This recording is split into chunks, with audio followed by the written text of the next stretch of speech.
নেজি হিয়োগা পুরো নারুতো অ্যানিমের এমন একটা ক্যারেক্টার যে কিনা তার ট্রু পোটেনশিয়ালে যেতেই পারেনি। হিয়োগা ক্ল্যানের জন্য নেজি ছিল একটা প্রডিজি, কিন্তু নেজি ছিল ব্রাঞ্চ ফ্যামিলি থেকে। সে যতই পাওয়ারফুল বা যতই ট্যালেন্টেড হোক না কেন, ঘুরে ফিরে তাকে মেইন ফ্যামিলিকে সার্ভ করতে হবে। এজন্য নেজি ভেবেই বসেছিল যে কেউ তার ভাগ্যকে পরিবর্তন করতে পারে না। আজকের ভিডিওতে তোমরা নেজি হিয়োগা সম্পর্কে একদম A to Z জানতে পারবে, সো ডোন্ট স্কিপ। নেজি ছিল হিজাশি হিয়োগার সন্তান। ব্রাঞ্চ ফ্যামিলির মেম্বার হয়, তাদের রেসপন্সিবিলিটি ছিল মেইন ফ্যামিলিকে সার্ভ করা। হিনাটার বয়স যখন মাত্র 3 বছর, তখনই নেজির উপর কার সিল লাগানো হয়েছিল। ছোটবেলা থেকে নেজি ছিল অনেক বেশি ট্যালেন্টেড, এজন্য নেজিকে দেখে হিজাশি অনেক বেশি মন খারাপ করত। এত ট্যালেন্টেড হওয়ার পরও নেজিকে সেই ঘুরে ফিরে মেইন ফ্যামিলিকে সার্ভ করতে হবে।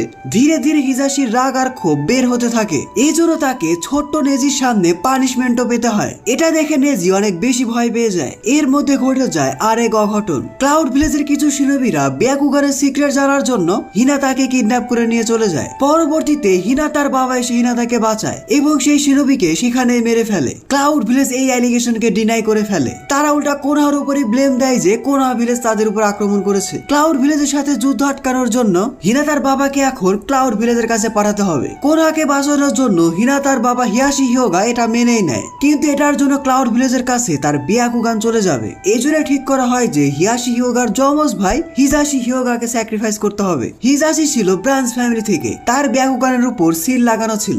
এই জন্য সে মারা যাওয়ার সাথে সাথে তার ব্যাকুগানও সিল হয়ে যাবে, অর্থাৎ ক্লাউড ভিলেজ ব্যাকুগান পাবে না। নেজি ওই সময় অনেক ছোট, এসব পলিটিক্স বোঝার মতো তার কোনো জ্ঞানই ছিল না। সে তার বাবা হিজাশি হিয়োগার মৃত্যুর জন্য মেইন ফ্যামিলিকে দায়ী করে। সময়ের সাথে সাথে মেইন ফ্যামিলির উপর নেজির রাগ আর ক্ষোভ আরো বেশি বাড়তে থাকে। এজন্য কিন্তু নেজি হিনাতাকে দেখতেই পারতো না। এছাড়া কোনোভাবে নেজির মাথায় ঢুকে যায় যে জন্মের সময় মানুষের ভাগ্য ঠিক হয়ে যায়। পরবর্তীতে একটা মানুষ যতই চেষ্টা করুক না কেন, এটাকে কখনোই পরিবর্তন করতে পারে না। যাই হোক, নিজ একাডেমি কমপ্লিট করার পর নেজির জায়গা হয় মাইট গায়ের টিমে। এখানে সে রকলি এবং টেনটেনের সাথে বেশ ভালো সময় কাটায়। দেখতে দেখতে চুরির এক্সামও চলে আসে।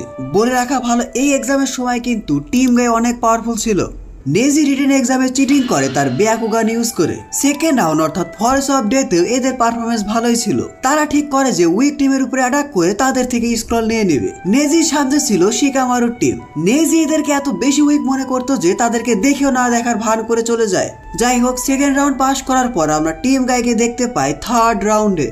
এখানে নেজির সাথে ফাইট হয় হিনাতা হিয়োগার। নেজি মায়ের গায়ের কাছে প্রমিস করেছিল যে সে ফাইটিং এর সময় হিনাতাকে কিছুই করবে না। ফাইটিং এর সময় নারুতো হিনাতাকে মোটিভেট করতে থাকে, কিন্তু নেজি হিনাতার অবস্থা একেবারে খারাপ করে দিয়েছিল।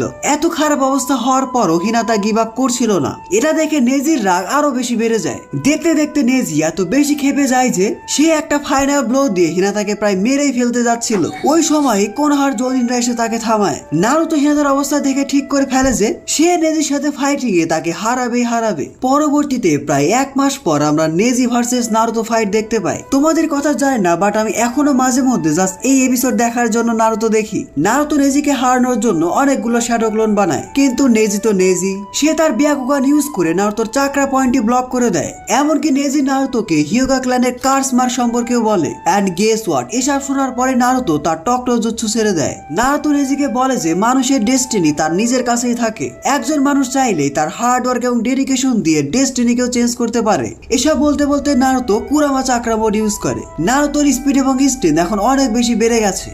তারপরে ফাইনাল একটা অ্যাটাকে নেজি নারুতোকে হারিয়ে দেয়, কিন্তু সবাইকে অবাক করে দিয়ে নারুতো মাটির নিচ থেকে বের হয়ে এসে নেজিকে একটা ঘুষি মেরে দেয়, আর এটার মাধ্যমে নেজি এই ফাইট হেরে যায়। এর পরবর্তী নারুতো নেজিকে বলে যে নিজের উপর ভরসা করতে। তুমি চাইলে যে কোনো কিছু অর্জন করতে পারো, তোমার ডেস্টিনি তোমার নিজের হাতে আছে। যাই হোক, পরবর্তী নেজির সাথে দেখা করে হিয়াশি হিয়োগা। সে কি মনে করে নেজিকে তার বাবার হাতের লেখা চিঠি দেখায়, যেখানে হিজাশি নিজে বলে গিয়েছে যে সে তার ডেস্টিনি নিজে চুজ করেছে। সে নিজেকে স্যাক্রিফাইস করেছে কোনোহা বা হিয়োগা ফ্যামিলির মেইন ব্রাঞ্চের জন্য না, সে স্যাক্রিফাইস করেছে তার ভাইকে বাঁচানোর জন্য। এই বিষয়টা লুকিয়ে রাখার জন্য হিয়াশি নেজির কাছে মাফও চায়। এসব কিছু শোনার পর আমরা প্রথমবারের মতো নেজির চোখে পানি দেখতে পাই। সে হিয়াশিকে মাফও করে দেয়। এরপর থেকে নেজির ফিলোসফি অনেকটাই চেঞ্জ হয়ে যায়। সে ঠিক করে যে সে তার বাবার মতো নিজে নিজের ডেস্টিনি চুজ করবে। এর পরবর্তী ক্লাউড ভিলেজের কিছু নিনজা আবারও হিনাতাকে কিডন্যাপ করতে চায়। হিয়োগা ইল্ডার হিনাতাকে বাঁচানোর দায়িত্ব দেয় নেজির টিমের উপর। নেজি কোনোভাবে হিনাতাকে সেভ করলে পরবর্তীতে হিয়াশি হিয়োগা আসে হেল্প করার জন্য।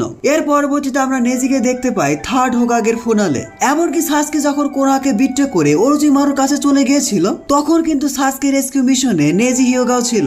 এই মিশনে নেজির সাথে ফাইট হয়েছিল ওরোচিমারু সাবঅর্ডিনেটের সাথে। এমনকি সেই মিশনের এক পর্যায়ে নারুতোকেও বাঁচায়। এখানে নেজির সাথে ফাইট হচ্ছিল কিরোমারুর সাথে।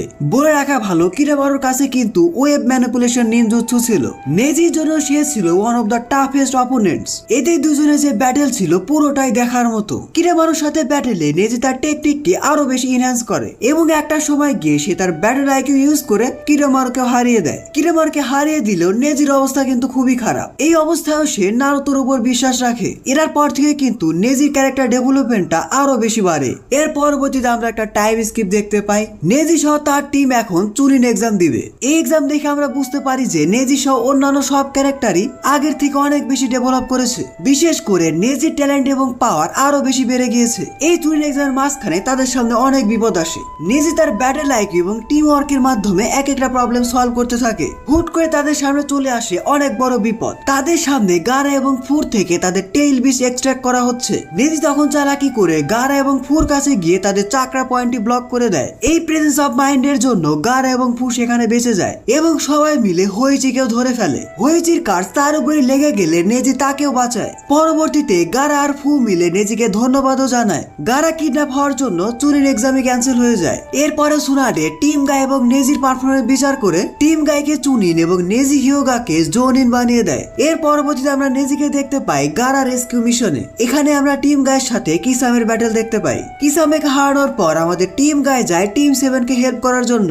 আকাশ কিজের বেসমেন্টে পৌঁছে গেলে তাদের সামনে একটা বড় বিপদ আসে। এই সিলকে সরানোর জন্য তাদের নিজেকেই ফাইট করতে হয় নিজেদের সাথে। অন্যান্য সবার মতো নেজিও নেজির সাথে ফাইট করছে। আর এই ফাইটিং এর মাঝখানে নেজি নিজেই নিজেকে সারপাস করে ফেলে। পরবর্তীতে তাদের সাথে দেইদারার ব্যাটেল হয়। এত ঝামেলা করার পরও তারা গারাকে বাঁচাতে পারে না। গারা নিরারিলি মারাই যায়। পরবর্তীতে গারাকে বাঁচানোর জন্য জ্ঞানীচিও নিজের লাইফকে স্যাক্রিফাইস করে। মিশন শেষ করে আমাদের টিম গায়ে কোনো হাতে ব্যাক আসে। এভাবে বেশ কিছুদিন কেটে যাওয়ার পর আমরা নেজিকে আবার দেখতে পাই। তারা কোনো একটা মিশন শেষ করে কোনো ভিলেজে আসছিল। রাস্তার মধ্যে হুট করে দেখে ইনজিউড গামাবুন্ডা। গামাবুন্ডা তাদেরকে বলে যে পেইন কোনো হাতে অ্যাটাক করেছে। ভিলেজে ঢুকে নেজি দেখে যে হিনাতা অজ্ঞান হয়ে পড়ে আছে। নেজি সাথে মেডিকেল নিনজাকে ডাকে। এর পরবর্তীতে আমরা হিনাতাকেও জ্ঞান ফিরতে দেখতে পাই। পরবর্তীতে টিম গাই সহ নেজিরা সেলিব্রেট করে। নারুতো পেনকে হারিয়ে দিয়েছে এই সেলিব্রেশন। এর পরবর্তীতে আমরা নেজিকে দেখতে পাই একটা ছোটখাটো মিটিং এ। এখানে তারা সবাই কথা বলছিল সাসকের আকাশকিতে জয়েন করা নিয়ে। নারুতো তাদেরকে বোঝায় যে সাসকের সাথে সে নিজে ডিল করবে। এরপর আমরা নেজিকে দেখতে পেয়েছিলাম তোরিকা ভিলেজে। সেখানে সে ফাইট করছিল কাবুটোর সাথে টিম 7 কে হেল্প করার জন্য।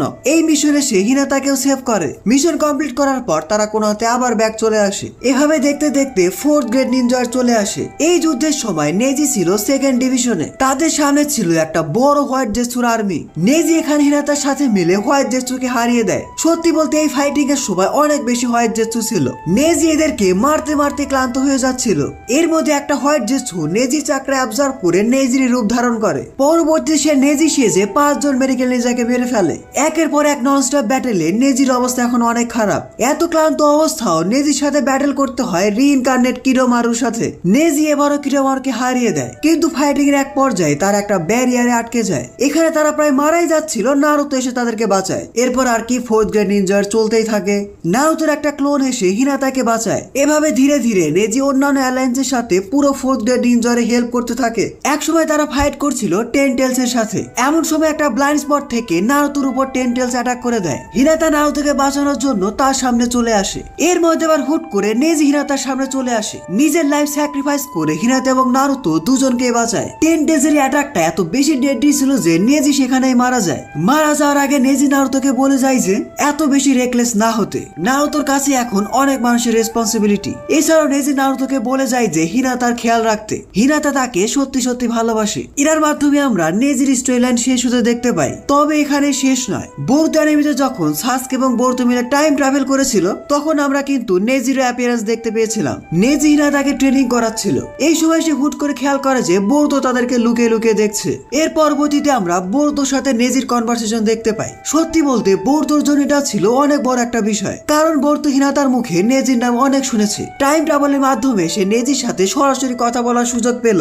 নেজি এখানে বোরুতোকে অনেক লাইফ লেসন দেয়। এমনকি সে বোরুতোকে বলে যে নারুতোর সাথে তার এক্সপিরিয়েন্স কেমন ছিল। সে বোরুতোকে বলে যে নারুতোর কাছ থেকে সে সে অনেক কিছু শিখেছে। নারুতোর মধ্যে এত দুঃখ থাকার পরেও তার কাছে একটা অদ্ভুত ক্ষমতা আছে সবাইকে আপন করে নেওয়ার। নেজির মুখে এসব কথা শোনার পর নারুতোর উপর বোরোতোর রেসপেক্ট আরো বেশি বেড়ে যায়। পরবর্তীতে আর কি উরাশিকে হারানোর পর সাসকে তার মাঙ্গেকিউ শারিঙ্গান ইউজ করে সবার মেমোরি ইরেজ করে দেয়, যাতে করে মেইন টাইমলাইনে কোনো প্রবলেম না হয়। নেজি তার পুরো শিনোবি ক্যারিয়ারে কোনোহার জন্য একটা দৃষ্টান্ত শিনোবি হয়ে থাকবে। মানো আর না মানো, সে যদি আরেকটু স্ক্রিন টাইম পেত এবং সে যদি বোরোতোর এতে বেঁচে থাকতো, তাহলে আমরা হয়তো ব্যাকুকারের পোটেনশিয়াল আরো ভালোভাবে বুঝতে পারতাম। যাই হোক, এই ভিডিওতে ভালো রেসপন্স পেলে আমি নেজিকে নিয়ে একটা হোয়াট ইফ স্পেশাল ভিডিও নিয়ে আসবো। নেজি বেঁচে থাকলে কি হতো এই ভিডিও। আজকে ভিডিওটি এ পর্যন্ত। ভিডিওটি ভালো লাগলে ভিডিওটিতে এখন একটি লাইক দিয়ে চ্যানেলটি সাবস্ক্রাইব করে ফেলো। Don't subscribe if you are not an anime fan. See you in next video.